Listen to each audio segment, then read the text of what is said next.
was taken captive during one of the Babylonian raids against Judah. And I'm just going to begin reading a little bit about Daniel, chapter 6 and verse 1.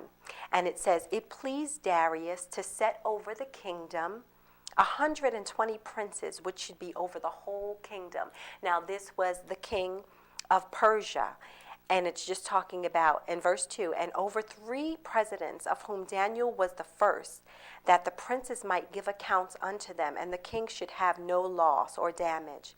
Verse 3, "Then this Daniel was preferred above the presidents and princes, because an excellent spirit was in him. And the king thought to set him over the whole realm."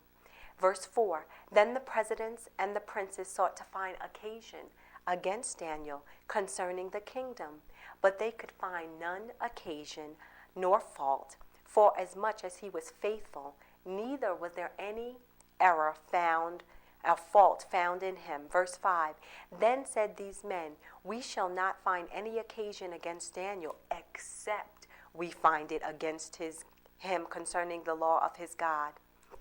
And if you go down to verse 7, "All the presidents of the kingdom, the governors and the princes, the counselors and the captains have consulted together to establish a royal statute and to make a firm decree that whosoever shall ask a petition of any god or man for 30 days, except of thee, O king, he shall be cast into the den of lions." In other words, these princes, they were jealous of Daniel. And they knew that Daniel had done nothing wrong, but they were trying to find an occasion to find fault with Daniel, and they could not find any fault with him. So they said, well, we can find fault. Let's make a decree where no one can pray during 30 days except they pray or make a petition to King Darius, but no other god could they make a petition to. And it goes on to say, so they made this petition, and it says that whosoever shall ask a petition of any god or any man for 30 days, except of you, O king, he shall be cast into the den of lions. And verse 8, "Now, O king, establish the decree and sign the writing, that it be not changed according to the law of the Medes and the Persians, which altereth not." Verse 9, "Wherefore King Darius signed the writing and the decree."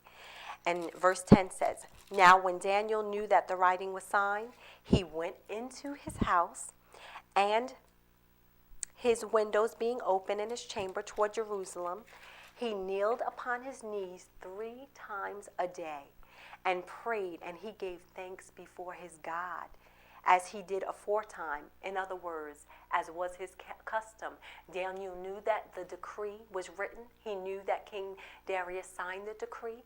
But even still, he went back to his house with his windows open as they usually were, and bowed his knees and began to pray to the true and the living God. And he did this all the time. And he did this 3 times a day.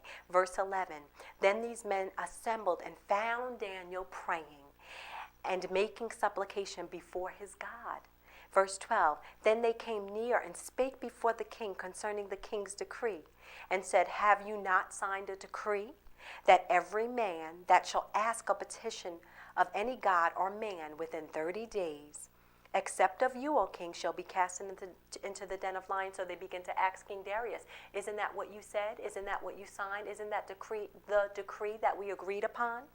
And it says, "The king answered and said, The thing is true, according to the law of the Medes and the Persians, which altereth not." Verse 13, "Then answered they and said before the king, that Daniel, which is of the children of the captivity of Judah, regardeth not you." In other words, he's not obeying the decree, "nor the decree that thou hast signed, but maketh his petition 3 times a day." Verse 14, "Then the king, when he heard these words, was sore displeased within himself, and set his heart on Daniel to deliver him. And he labored till the going down of the sun to deliver him." And that's because the king loved Daniel. The king really did.